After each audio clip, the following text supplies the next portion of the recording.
to another session of Keep the Beat with Pete.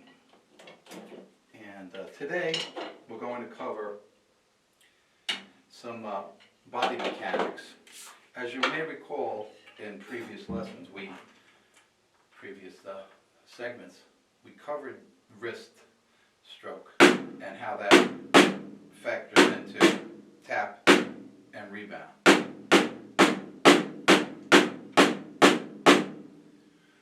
And we isolated the wrist in that whole segment. And we showed how important that is. Today I'm going to go over a lesson that I had with Stanley Spector a number of years ago. And then subsequently I read that Freddie Gruber, another famous teacher, used to teach something similar. And I'm going to imagine that many other teachers did as well, but certainly not all. And that has to do with the shoulder, the upper arm, and the forearm. In the lesson I had, the way it was presented was, yeah, we could all lift our arm up and hold it out there. That's putting some tension into it, some focus. But suppose we just lifted our arm up and let it fall. That feeling from the shoulder down lets the arm weight drop. And that starts the motion of the relaxed upper body. Second part of the lesson was the forearm. Subsequently with Joe Moeller, I had this for accents. You could accent with your wrist. You could certainly accent from the shoulder. But how about when you're in a fast, speed situation? You can wrist and you can really throw your forearm. So that's a part of the arm too, starting here, that you want to relax. So really the whole lesson starts with, of course, you're relaxing the upper body, understanding that you drop your shoulder weight, and while, you don't duck, you don't give the duck boxing duck arms. You want to keep relaxed, elbows to the body, and the arm weight drops, and the forearm drops. And we talked about the wrist stroke. It's a stroke, right? That's part of the stroke. This is part of the stroke. So that's the way the upper body mechanics work to make you feel like you're actually dancing behind the drums. Buddy Rich said in many, many interviews, he's dancing what he plays. Having been an old tap dancer, which a number of old-time drummers were, he says he's dancing the beat. Well, just think about it. This is what's going on. And a lot of times when you saw him play, he would have his elbows tucked in here. And he's digging out.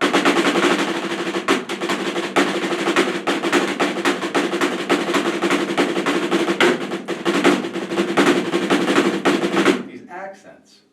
Yeah, he's snapping his wrist, but he's also throwing his forearm. And then sometimes you're engaging the upper arm. Rock drummers are going to need to come up here a lot in the arena. And all of this is just ways that your brain works with your body, sending messages back and forth.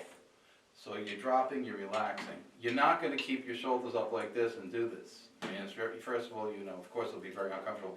But even a slight bit of tightness is going to ruin your sound and not give you that flow. All of this leads to the Moeller technique as well. Sanford Moeller, famous teacher with the technique that's been taught by many teachers, many music schools and so forth. I had the lesson on the Moeller technique presented 3 different ways, but it was leading to the same thing. 3 different teachers, and they introduced the concept differently. But the essence of it was the same. And it was really down, tap, up, down, tap, up. So you get this motion.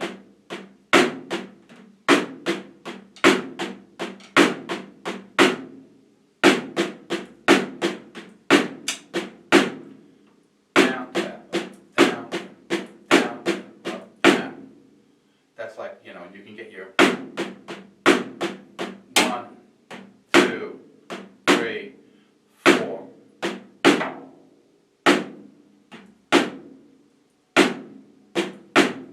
jazz time, or,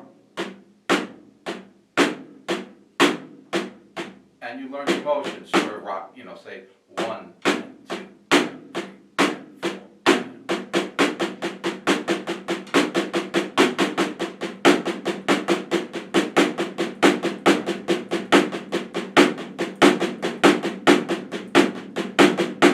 That motion that I'm now reducing to a micro motion is the Moeller technique. And people use it for all kinds of things. Jojo Mayer incorporates it into a lot of his instructional videos that are out on using Moeller, micro Moeller techniques. You get up close, it's called micro Moeller, he's showing it.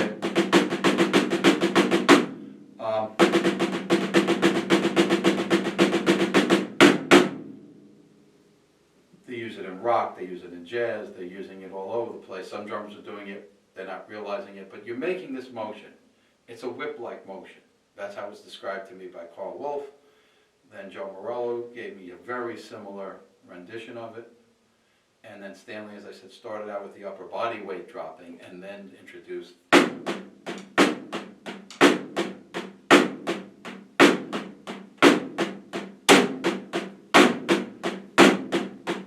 if your body starts going like this, you know, you do get a regular pulse. And what's a regular pulse? It's the basis of a beat. And what's a beat? That's what the drummer's supposed to do. So, the essence of the lesson, though, is to relax the upper body, get the stroke down, tap, up. So you're down, tap, up. You could this is how a lot of times they'll start it.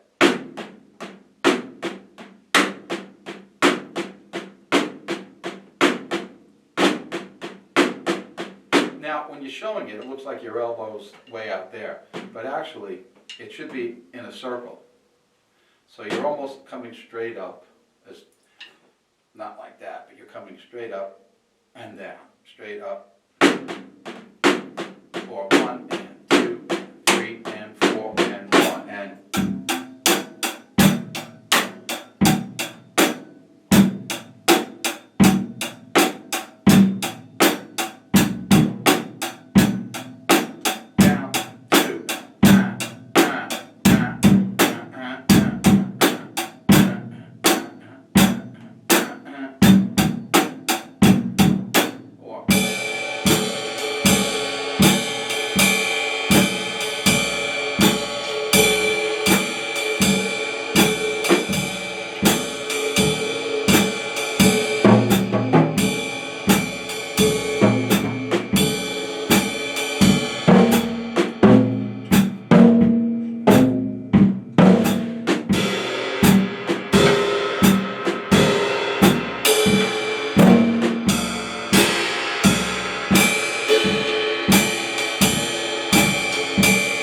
So, that's pretty much the essence of it. It's a relaxed feeling. You do not get this in 1 or 2 sessions. This is really a way of playing that becomes cultivated over years and years and years, and then you just start playing that way. You just relax. It's micro, then you get micro motions. Actually, when you're going at some up, you know, you're going at some really up speed. You're not using the exaggerated motion.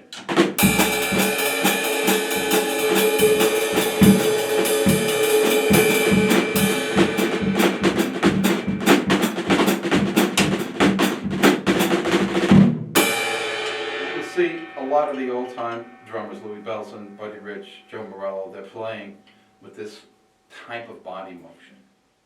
And you watch the video now and you know what you're looking for, you'll see it. So anyway, it's something to practice. It takes a long time to cultivate it into your playing and make it synchronize with what you're playing, you know, musically. It's like a way of approaching the whole drum set. This is a lesson on the upper part of the body. We talked about the wrists, and now we talked about the shoulders and the forearm, and then we talked about the concept that the whipping motion. One other thing you could do with the whipping motion, Buddy Rich used to use it to it fairly well, is they used to do it to embellish and increased speed.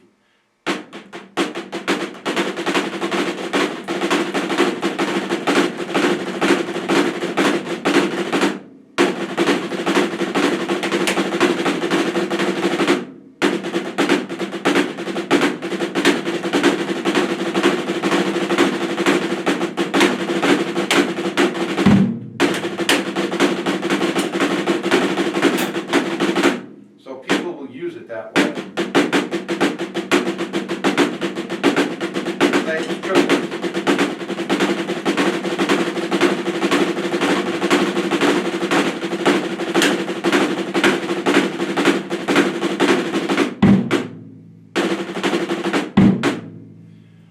That's pretty much it. I mean, you can now take it, there's a whole books on the Moeller, like using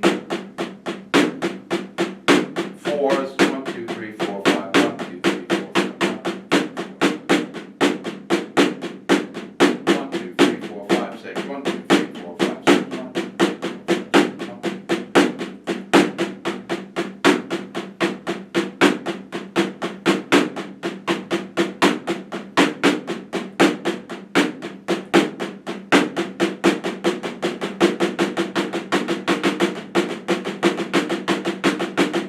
And at a future segment, we'll talk about the difference between what a lot of people are showing as Moeller and really just finger exercises.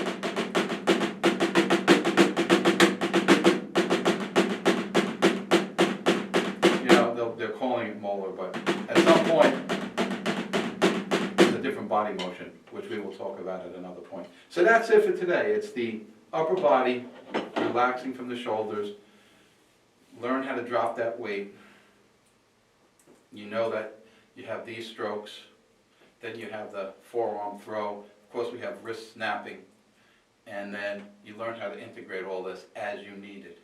So this is how the upper body gets relaxed, and you may want to do your stretching exercises from starting from your neck, your torso, upper body, shoulder rolls, arms dropping, and then we go from there. Now in subsequent lessons we'll go to the lower part of the body, out hip flexors and calf muscles and the muscles on the front of your shin bone, which I don't know the name of right offhand, but they're very important when you're using your feet, and ankles, and then ball your feet and heels and so forth. Okay, that's it. I hope you enjoyed this and you can take something out of it. And remember, keep the beat with Pete. Peace out.